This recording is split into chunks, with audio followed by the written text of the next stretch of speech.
Hello everyone, हम संस्कृत व्याकरण में वन प्रकरण चैप्टर स्टार्ट किए हैं। आज का हमारा टॉपिक है व्यंजन वर्ण। लेकिन व्यंजन वर्ण पढ़ने से पहले आप पिछले क्लास में हम जो वर्ण का डिफिनीशन पढ़ाए, वर्ण कितने प्रकार के होते हैं ये सारे पढ़ा चुके हैं। एक बार आप उसे देख लीजिएगा, लेकिन एक बार फिर भी हम रिकैप करवा देते हैं, आपका रिवीजन भी हो जाएगा। वर्ण का पहले हम डिफिनीशन बताते हैं। वर्ण उस मूल ध्वनि को कहते हैं जिसे खंड या टुकड़ा नहीं किया जा सके। जैसे कि हमारा हो गया अ, आ, ई, ये सब हमारा वर्ण हो गया। लेकिन टुकड़ा हो सकने की स्थिति में हम इन्हें अक्षर कहेंगे। जैसे हमारा हो गया क, इसको आप देर तक उच्चारण कीजिए क, लास्ट में क्या आता है अ, तो इसका हम खंड करेंगे तो क हलन प्लस अ, ये हमारा हो गया अक्षर। लेकिन वस्तुतः तो जो व्यवहार में होता है हमारा वर्ण और अक्षर में कोई अंतर नहीं होता है, इसलिए हम वर्ण को अक्षर भी कह सकते हैं और अक्षर को वर्ण भी कह सकते हैं। तो ये हमारा हो गया वर्ण का डिफिनीशन। उससे आगे हम पढ़ाए थे वर्ण कितने प्रकार का होता है। तो वर्ण दो प्रकार का होता है, एक स्वर वर्ण होता है और एक व्यंजन वर्ण होता है। तो हम स्वर वर्ण पढ़ाए थे, तो स्वर वर्ण का डिफिनीशन होता है कि स्वर वर्ण उन वर्णों को कहते हैं जिसके उच्चारण करने में किसी अन्य वर्ण की सहायता नहीं हो, उसे हम स्वर वर्ण कहते हैं। स्वर वर्ण की संख्या कितनी है? 13 है। अब स्वर वर्ण भी पढ़ाए थे, कितने प्रकार का होता है? ये 3 प्रकार का होता है। एक होता है हमारा हर्ष स्वर या मूल स्वर, जिसके हर्ष स्वर उस स्वर को कहते हैं जिसके उच्चारण करने में हमें एक मात्रा का समय लगता है, उसे हर्ष स्वर कहते हैं। जैसे कि हमारा हो गया अ, ई, उ, री, ली। उसके बाद हमारा दीर्घ स्वर या संधि स्वर। तो दीर्घ स्वर या संधि स्वर उन स्वरों को कहते हैं जिनके उच्चारण में हमारा 2 मात्रा का समय लगता है। जैसे हमारा हो गया आ, दीर्घी ई, दीर्घी उ, दीर्घी री, उसके बाद ए, ऐ, ओ, औ। ये हमारा हो गया दीर्घ स्वर या संधि स्वर। दीर्घ स्वर को हम संधि स्वर इसलिए कहते हैं कि इसमें संधि होता है 2 अक्षरों में। जैसे कि हर्षी ई, दोनों मिलकर हमारा हो गया दीर्घी ई। तो ये हमारा हो गया दीर्घ संधि होने के कारण हम इन्हें दीर्घ स्वर भी कहते थे। उसके बाद हमारा तीसरा था प्लुत स्वर। तो प्लुत स्वर उन स्वरों को कहते हैं जिनके उच्चारण में 3 मात्रा का समय लगता है। अब प्लुत स्वर को हमको दिखाने के लिए उसके सामने हम 3 लिख देते हैं। जैसे मेरा एग्जाम्पल हो गया हे राम अत्र आगस्तम, मतलब हे राम यहाँ आओ। तो हे राम के बाद हम उसे 3 चिन्ह लगाकर उसे दर्शाएंगे। अब प्लुत स्वर का उपयोग कहाँ होता है? जोर से चिल्लाने में, देर तक चिल्लाने में हमारा प्लुत स्वर का उपयोग होता है। प्लुत स्वर ज्यादातर वेदों या संगीतों में होता है। तो ये सब हमारा था पिछले क्लास का। तो हम इतना रिकैप कर दिए, आपका रिवीजन हो जाएगा। लेकिन फिर भी एक बार अच्छे से समझने के लिए आप पिछले क्लास एक बार देख लीजिएगा। तो आज का हमारा टॉपिक है व्यंजन वर्ण। तो आइए व्यंजन वर्ण को समझते कि व्यंजन वर्ण कहते किसको है। देखिए, व्यंजन वर्ण का एक लाइन में और छोटा सा डिफिनीशन। व्यंजनम चार्ध मात्रकम, इसका मतलब है, आइए देखते आगे, जिन वर्ण के उच्चारण में अर्ध मात्रा का समय लगे वह व्यंजन वर्ण कहलाता है। अब देखिए इसका आगे एग्जाम्पल से कैसे समझाते हैं। अब इसका दूसरा डिफिनीशन देखिए, जिन वर्णों का उच्चारण स्वर वर्णों की सहायता से होती है उसे व्यंजन वर्ण कहते हैं।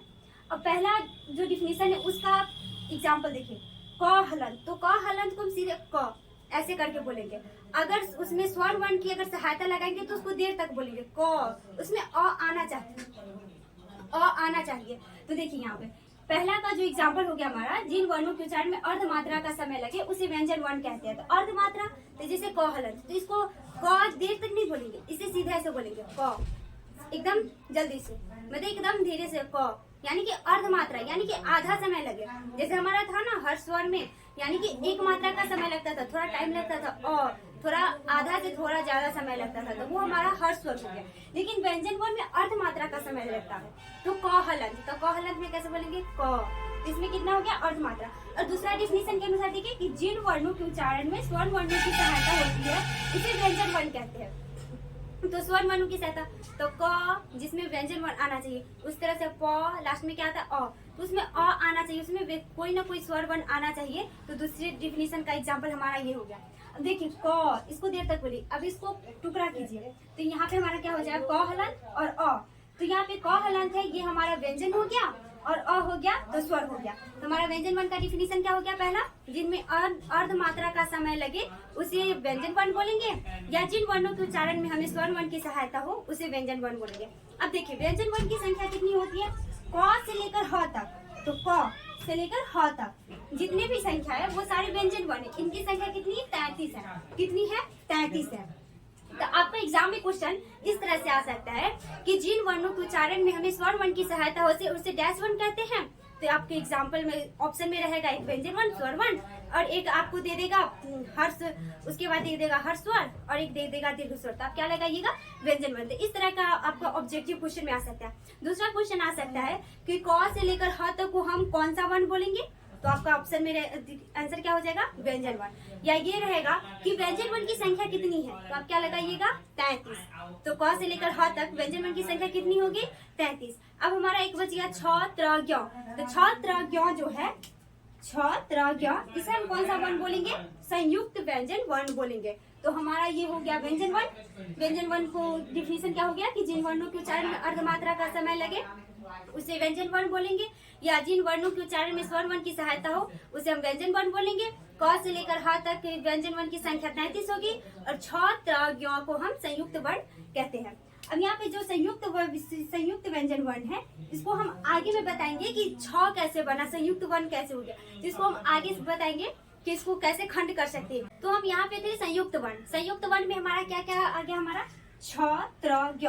तो इसको हम आगे बताएंगे कि छ त्र ज्ञ क्या होता है, लेकिन एक बार छ का बता देते कि छ कैसे बनता है। देखिए, छ जो है हमारा क हलंत प्लस दंती स हलंत प्लस अ से बनता है। तो ये हमारा छ बनता है। तो संयुक्त वर्ण हो गया। इसमें कितने वर्ण आ गया? एक क हलंत आ गया, एक स हलंत आ गया। तो ये हमारा संयुक्त वर्ण हो गया। उसी तरह से त्र होगा, उसी तरह से ज्ञ होगा। तो हम इसको आगे डिटेल में बताएंगे कि छ त्र ज्ञ संयुक्त व्यंजन वर्ण कैसे बनता है और किस तरह से बनता है। ठीक है, आप तब तक इतना लिखिए और समझिए। व्यंजन वर्ण पढ़ा दिए, व्यंजन वर्ण का डिफिनेशन बता दिए। अब व्यंजन वर्ण के आगे अब बता रहे हैं, व्यंजन वर्ण को 3 भागों में बांटा गया है। पहला हमारा जो है व्यंजन वर्ण को 3 भागों में विभक्त किया गया है। पहला जो हमारा स्पर्श वर्ण है, दूसरा जो है अंतस्थ वर्ण है, और तीसरा जो है ऊष्म वर्ण है। अब देखिए यहाँ पे पहला जो स्पर्श वर्ण, स्पर्श वर्ण किसे बोलते हैं? तो इसका एक लाइन में डिफिनेशन देखिए, काद्यो मा वासना स्पर्शा, काद्यो मा वासना स्पर्शा। अब इसका मतलब क्या है? इसका मतलब है कि क वर्ग, च वर्ग, ट वर्ग, त वर्ग और प वर्ग के 25 वर्ण को हम स्पर्श वर्ण कहते हैं। अब क वर्ग कहने का मतलब है, यहाँ पे देखिए, क वर्ग कहने का मतलब है कि इसमें क से लेकर अंग तक, क से लेकर अंग तक जितने वर्ग है इसमें कितने आता है? 5 आता है। क, ख, ग, घ, अंग। इसमें कितना हो गया? 5। तो इसी तरह से गिनती कर लीजिए। क वर्ग में 5 हो गया, च वर्ग में 5 हो गया, ट वर्ग में 5, त वर्ग में 5 और प वर्ग में 5। कितना हो गया? 5, 5, 10, 15, 20 और 25। तो क वर्ग से लेकर, यानी कि क वर्ग से लेकर प वर्ग तक के बीच जितने भी वर्ण हो गए वो कितना होगा? 25 होगा। कितना होगा? 25 होगा। तो 25 वर्ण को हम कौन सा वर्ण बोलेंगे? स्पर्श वर्ण बोलेंगे। तो ये हमारा हो गया व्यंजन वर्ण का पहला भाग, जो हमारा स्पर्श वर्ण है। अब दूसरा देखिए, दूसरा है हमारा अंतस्थ वर्ण। तो अंतस्थ वर्ण का एक लाइन में इसका भी डिफिनेशन, य र ल व अंतस्था, य र ल व अंतस्था, यानी कि य र ल व को हम कौन सा वर्ण बोलेंगे? अंतस्थ वर्ण बोलेंगे। तो यहाँ पर हमारा हो गया य र ल व को हम अंतस्थ वर्ण बोलेंगे। अब उसके बाद तीसरा भाग देखिए व्यंजन वर्ण का, तीसरा हो गया हमारा ऊष्म वर्ण। तो ऊष्म वर्ण का भी एक लाइन में डिफिनेशन, श श हा उस्माना, श श हा उस्माना, यानी इसका कहने का मतलब है कि तलावे श आधा हलंत वाला, फिर मूर्धन्य सा हलंत वाला, दंती सा हलंत वाला और फिर ह हलंत वाला को क्या कौन सा वर्ण बोलेंगे? ऊष्म वर्ण बोलेंगे। तो आपका एग्जाम में क्वेश्चन इस तरह से भी आ सकता है कि व्यंजन वर्ण को कितने भागों में हम बांटेंगे? तो 3 भागों में। कौन कौन हो जाएगा? स्पर्श वर्ण, अंतस्थ वर्ण और उसके बाद ऊष्म वर्ण। अब इस तरह से भी क्वेश्चन आएगा कि स्पर्श वर्ण हमारा कितना है? तो क्या बोलिएगा? 25। उसके बाद क वर्ग से लेकर प वर्ग तक हमको उस वर्ण को कौन सा वर्ण बोलेंगे? स्पर्श वर्ण बोलेंगे। ये हमारा हो गया स्पर्श वर्ण हो गया। अब उसके बाद हमारा है अंतस्थ वर्ण। तो य र ल व को एग्जाम में क्वेश्चन आएगा कि य र ल व को हम कौन सा वर्ण बोलेंगे? तो आप क्या बोलिएगा? अंतस्थ वर्ण। उसके बाद हमारा हो गया तलावे श, मूर्धन्य श, दंती श और ह।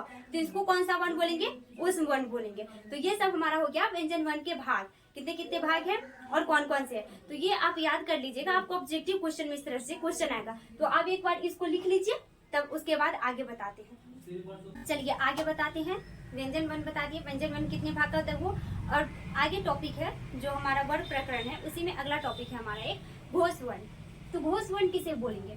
तो घोष वर्ण 5 वर्गों की तृतीय, चतुर्थ और पंचम वर्ण तथा य र ल व और ह को घोष वर्ण कहते हैं। य र ल व और ह को घोष वर्ण कहते हैं। अब कैसे हो गया, पांचों वर्गों की तृतीय, चतुर्थ और पंचम वर्ण।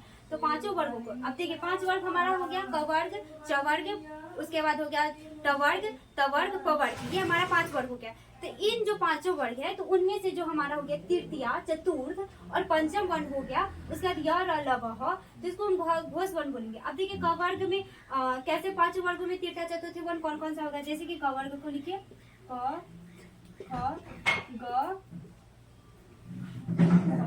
और अंगा, तो पांचों वर्गों की तृतीय वर्ण। तो तृतीय वर्ण हमारा कौन सा हो गया, यहाँ से गिन कीजिए 1 2 3, यानी कि ये तृतीय हो गया, चतुर्थ हो गया, पंचम वर्ण।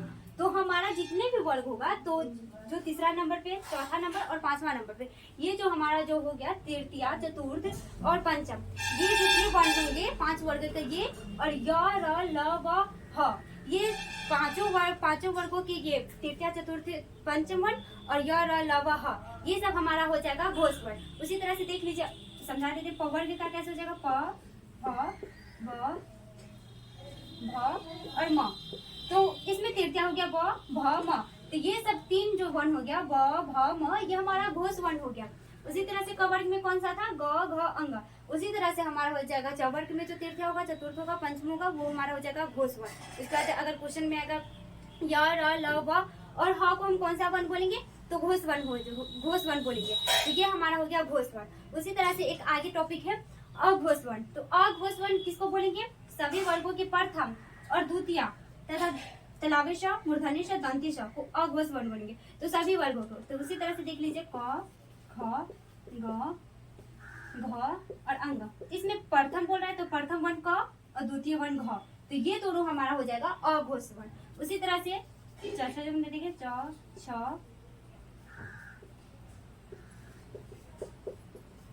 तो इसमें हमारा प्रथम वर्ण कौन हो जाएगा, च और द्वितीय वर्ण छ, तो ये हमारा प्रथम और द्वितीय जो वर्ण होगा, ये हमारा घोष वर्ण हो जाएगा। और तृतीय, चतुर्थ, पंचम कौन सा हो जाएगा, सॉरी क्या बोल रहे थे, हाँ, च और छ हमारा क्या हो जाएगा, अघोष वर्ण हो जाएगा, यानी कि प्रथम और द्वितीय। और हमारा जो हो गया तृतीय, चतुर्थ, पंचम, यानी कि ज ज य, तो ये हमारा कौन सा वर्ण हो जाएगा, घोष वर्ण हो जाएगा।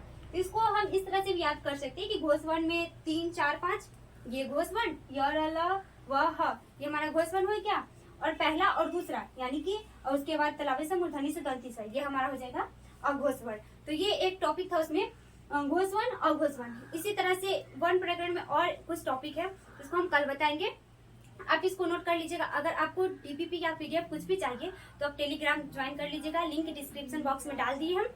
अभी तक नहीं डाले पीडीएफ, लेकिन कल या परसों तक हम वो सारे जितना कल से लेकर मतलब परसों से लेकर जो आज तक पढ़ाए हैं वो सारा हम मतलब कि डाल देंगे पीडीएफ में, क्या क्या है वो सब। आप वहाँ से एक बार नोट्स ले लीजिएगा, वहाँ से आपको हेल्प मिल जाएगा, आप एक बार देख लीजिएगा। आप इसको नोट कर लीजिए, अगर कोई भी डाउट हो तो आप कमेंट कर लीजिएगा और उसके बाद पूछ लीजिएगा, हम उसका रिप्लाई कर देंगे। आप इसको नोट कर लीजिए। तब तक के लिए ओके, बाय, थैंक यू।